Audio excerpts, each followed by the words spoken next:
2047 నాటికి ఆంధ్రప్రదేశ్ను స్వర్ణాంధ్రప్రదేశ్గా తీర్చిదిద్దేందుకు ప్రతి ఒక్కరూ కలిసికట్టుగా పనిచేయాలని సీఎం చంద్రబాబు నాయుడు పిలుపునిచ్చారు.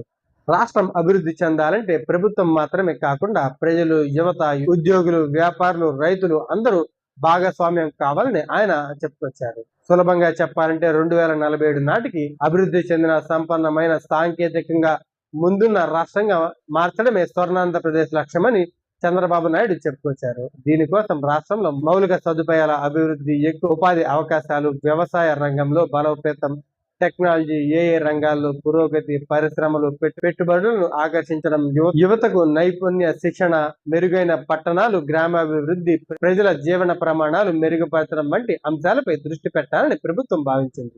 చంద్రబాబు అభిప్రాయం ప్రకారం ప్రభుత్వ పథకాలు, ప్రాజెక్టులు తీసుకురావడం మాత్రమే సరిపోదు, వాటిని విజయవంతం చేయడానికి ప్రజల సహకారం అవసరమని ఆయన తెలిపారు.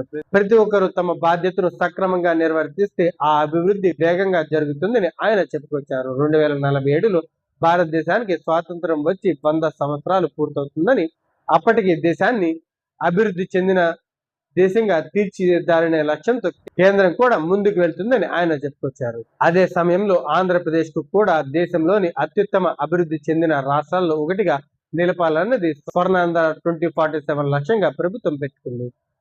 2047 నాటికి ఆంధ్రప్రదేశ్ ను సంపన్నమైన అభివృద్ధి చెందిన రాష్ట్రంగా మార్చాలని, ఇందుకోసం ప్రభుత్వం ఒకటే కాకుండా ప్రజలంతా కూడా కలిసి పనిచేయాలని, ఉద్యోగాలు, పరిశ్రమలు, వ్యవసాయ, టెక్నాలజీ, విద్య, మౌలిక సదుపాయాల్లో రాష్ట్రాన్ని ముందుకు తీసుకెళ్లాలని సీఎం చంద్రబాబు పిలుపునిచ్చారు.